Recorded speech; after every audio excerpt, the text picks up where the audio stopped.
The gate was 1.125 million. The attendance was 12,066. Fight of the night is Jair and Jeremy. The performance of the night went to Rosa and Reyes. They all won $50,000. Dana, have to ask you about this Greg Hardy situation. I mean, we're just kind of finding out about it, just moments before he walked in. Can you just tell us from your perspective how the thing unfolded and what your thoughts are on it? Just a bizarre situation. Yeah, it was crazy. So everybody started screaming at me, he used an inhaler, he used an inhaler. I'm like, couldn't even grasp what do you mean he used an inhaler? So when the fight was over, I went over to Dean Thomas and said, what the fuck are you doing? How are you using an inhaler? And he said, the commissioner said we could. What commissioner? When? How? So then, my team started to jump into it and try to figure out what happened, what was going on. Have you seen the clip in between? Like, he literally did ask the inspector, can I use it? What's your take on that? Do you feel like he was justified? I think if you watch it, you can understand how it happened, but he asked the guy, and the guy says, is it medically approved? He says, it's USADA approved. Because he put it down on his sheet that he was using an inhaler, and they knew he used an inhaler, and it's crazy. I think he was concerned that you would be upset with him. I mean, are you upset? I don't even know what to say. First of all, Dean Thomas. I mean, come on, Dean. You've been in this game forever. You know what I mean? His corner. They got to know you can't use an inhaler in the corner. They should know that. Shouldn't even be a question. You can drink water. It's pretty simple. Gatorade in some states. I don't know. So. Odd situation. Different story in the main event. Great finish, great night for Dominic Reyes. Give us your thoughts on his performance and kind of where he stands in the division right now. Yeah, big win for him tonight, and we'll see what's next. If I had to, criticize tonight's card, which I think was awesome. Card was incredible. I just kicking myself in the ass. I wish we had put Stevens versus Yair as the main event, and who didn't want to see two more rounds of that? So, and the other one is a co-main event, but it's never perfect, man. What are you gonna do? Yeah, Dom afterwards, he challenged John Jones, and it seems like, if he's not there, maybe it's Corey Anderson, Johnny Walker. Do you feel like Dom's ready for John Jones, or do we need to see what happens at MSG before we make a decision? Yeah, he looked good tonight. He's one of the top 5 guys in the world, and we'll see. Last thing for me, Macy Barbour has been on a fast track for a while, but I think it was kind of a breakout performance tonight. She's got that goal of being the youngest champion. She's got 2 years to do it. Where do you think she stands right now? And is she on a timetable that she can accomplish that? She's a gangster, this girl. So I love everything about this girl. You see the crazy texts she sends me like all the time, including tonight. As soon as the fight was over, she started texting me, and she wants to fight everybody, and she wants to do this. And I told you I was going to do this. I love her attitude. I love how bad she wants to be a world champion. I love how she finishes fights. She fought a very tough girl tonight, and she stopped her. She looked incredible. She's fun, and it's going to be fun for us, all of us, and the fans to watch her grow over the next couple of years. Danny in the front. On the flip side, Chris Weidman, he's now lost 5 out of the 6. Do you think it's time for him to retire? If not, do you think it's time for him to maybe face an unranked opponent? What he said tonight didn't sound to me like he's considering retirement. So it's a conversation that he and I definitely need to have. And, this was his move up to light heavyweight, which obviously didn't go well for him. So maybe he goes back down to middleweight, or he, thinks about maybe retiring. Change the subject. Whaley was in the building. We asked her, what's next? She's talking about Shevchenko, Joanna's option. They're talking about Rose. So Yeah. what's next? Love her too. She's such a little badass, and will fight anybody, wants to fight everybody, and it's between Rose and Joanna. I mean, I know that recently she just said, Joanna had said something about her not defending her belt, and she said, I think Joanna is a bully, and I don't like bullies, and I'd like to fight Joanna. And Rose, I know Rose wants to fight too. I just saw on Instagram that Rose was training, so get back into the office and figure out what's next for her. Also this week, Colby Covington made some headlines. He said when he beats Kamaru Usman, he says no way he's letting you wrap the belt around him. If you do, he's going to smack you in the head with it. What's your comments on that? Good luck with that. Good luck with that. He's a big mouth fucking idiot. Kane, as a Boston guy, do you have any thoughts about Joe Lauzon and his future? Me and Joe Lauzon had a deal that he would retire after this fight, win, lose, or draw, and he didn't do it. Oh no. Yeah. You're going to force him to do it? Yeah. Okay. Manny Bermudez. What better way to go out than tonight? Yeah. This is one of them. Yeah. And he beat a real guy tonight. He beat a real tough guy, that I bet a lot of people didn't think he was going to beat, and he made it look easy. And this is one of those things when you're talking to a guy who loves to fight like Joe Lauzon loves to fight, and the Chuck Liddells and many, many more, in the past that I've dealt with. It's so hard to walk away. Well, I looked great tonight, And then if they lose, well, I can't go out like this. Getting beat in my hometown in front of all my, it's just, Another local guy, Manny Bermudez. When you lose twice and you missed weight on both occasions, does that compound the losses, in your opinion, as far as his future? Say that again? For Manny Bermudez to lose twice but have missed weight on both occasions as well, does that make it worse than if... Yeah, definitely. Thank you. Dana, right here. We asked the fighters a lot, especially the Boston guys, what it meant for them to fight at the Garden. What is it like being the president of the UFC and coming back to the Garden for these events? It's the commission kept coming up to me tonight saying thanks, this is such a great event and all this stuff. When can you come back again? I'd come back here every weekend. I mean, I love this place. I love the people. I love this town. We have 44 fights a year, and we're going to go to Paris, France next year and put on an event. We're going to go. We're going into all these other countries and doing all these things. We can only get here so many times. In like a 5-year, span. But I love this place. I love everything about this city, and we can't come here enough as far as I'm concerned.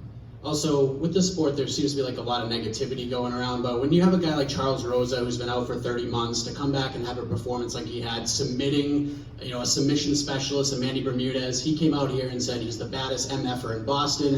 He's on a title hunt right now. What did you make of not only his comeback, proving the doctors wrong, but having a performance like he had tonight? Yeah, listen, tonight was a really good night for Boston guys, Sometimes we'll go into a home to whether it's in Brazil or wherever it might be, and the people from that, from that country have a rough night, or that city have a rough night.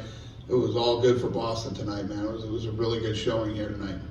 And then lastly for me, we had a lot of Contender Series guys making their debuts in the card. Brendan Allen had a great win. Sean Woodson beat a really gritty, tough Kyle Bachniak tonight. What did you think of the Contender Series guys tonight? Yeah, that fight was awesome.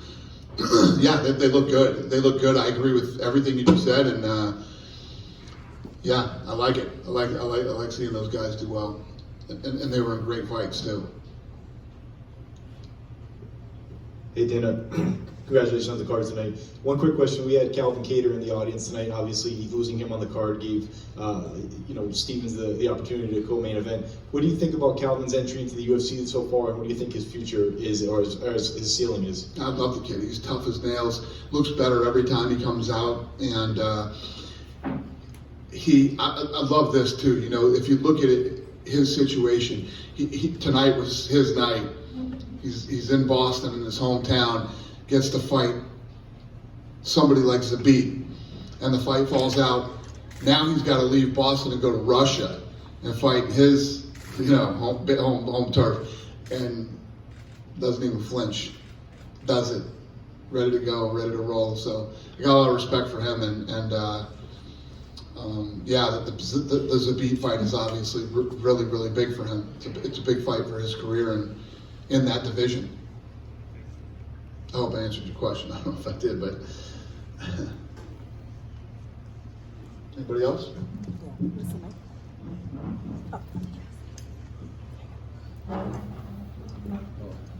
Dana, first, what do you feel to finally have this fight, great fight between Jair and Jeremy? And what were your thoughts when you saw what happened with the crowd in Mexico City?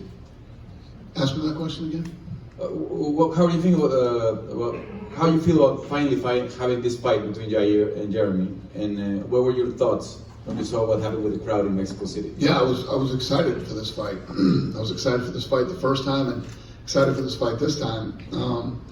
Lorenzo Fertitta and I went to a fight in Tijuana, Mexico, like 10 years ago, 15 years ago, maybe 20 years ago. I don't even know, maybe longer than that. I don't remember what it was, but it was in a bull ring. It was like an HBO fight. And it was between a Mexican and an American. And the Mexican fighter won the fight. And everybody started throwing their beer. I got soaked. Lorenzo was soaked. Everybody that was sitting down there, beers are flying into the ring, and their guy won. So I think it's a cultural thing. I think they like to throw beer around over there because they've had a couple of experiences with it. You know, nobody got hurt. And, I don't know. These things happen. People is thinking that the UFC might not want to come back anytime soon to UFC because of what happened. No, I don't think that's. I think that's going to shake our fans at all. I think that you know, nobody got hurt. It wasn't that big of a deal, but these things happen sometimes. The plan is still to break ground on the PI. Oh hell yeah! No,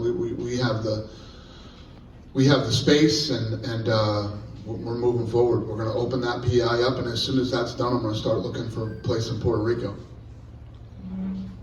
So just to clarify what happened with Hardy and the inhaler, last question on this hopefully.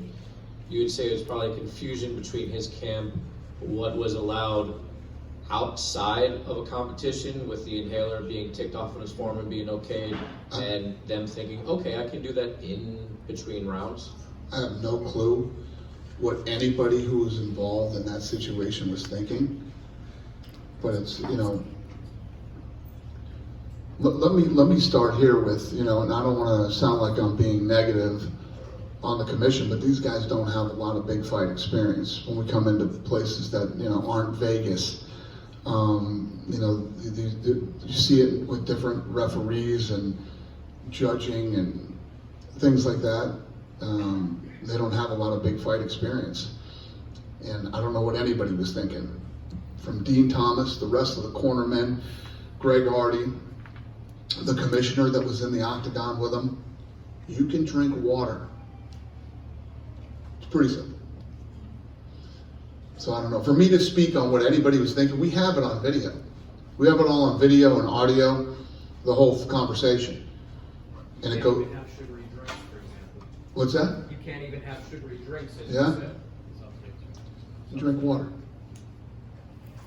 Dana, I'm curious with Macy, do you see any similarities? I know it's tough to always compare, but she looked great tonight. A young Ronda Rousey in her prime, do you see any similarities there? Again, she looked fantastic tonight. Yeah, she looked good. I mean, I don't know if I'd call her Ronda Rousey, but, you know, if you look at a young Ronda Rousey, she was armbarring everybody. You know, this girl put on a striking clinic tonight. I think Macy is Macy. She's somebody completely different, but I love her intensity. I love her attitude. I love that, you know, she wants to be a world champion before anybody else ever was.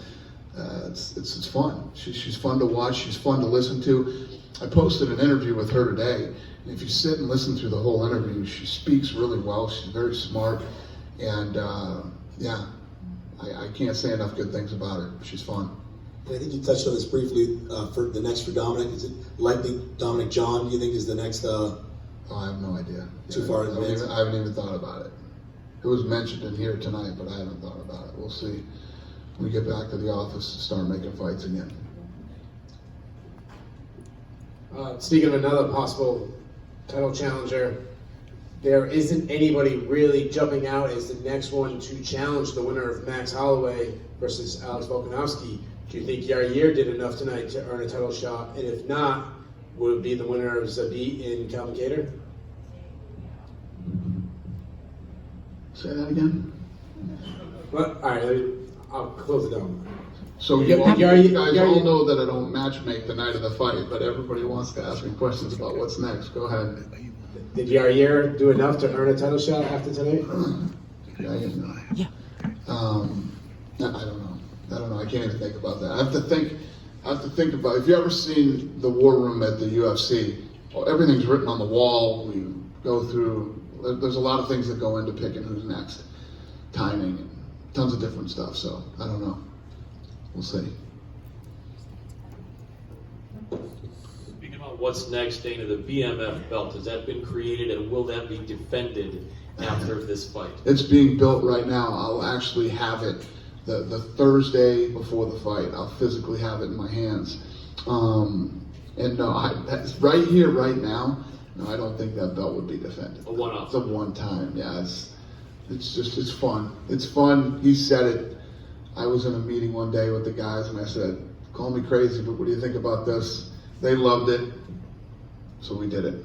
It fits for that fight. Yeah, I think so too. Thank you. Hey Dana, two questions from me. Obviously, Yair Rodriguez, popular Mexican fighter. Another popular Mexican fighter in UFC history was Cain Velasquez, and recently, obviously, jumped to the WWE. He had a lot to say about you, and he praised you about the conversation you guys had on the phone when he called you, said he was going to go over. What was that conversation like from your end, and what are your overall thoughts about him joining WWE? Cain? Yeah. Cain. Yeah, I'm happy for him. You know, Cain's had some rough injuries, you know, that happened. The guy's been a professional athlete for a long time, collegiate athlete. You know, he's a super nice guy, and when it looks like it's the end of your career and you're looking at what to do next, it's always hard for these guys to figure out what's next. Where do I fit? What do I do? But when it rolls into some, you know, I was always like, how's Cain going to wrestle? He's having problems with his body in MMA. And then I saw him doing the Luber Libe, whatever they call it, wrestling with the mask on. I was like, God damn, he's pretty good. That's cool. And then when I got the call, I got a call from WWE looking for, I knew what they were thinking. And I was totally cool with it from the minute they called me and didn't even ask me. They just were looking for Cain. I figured that's what they were going to do because it completely makes sense.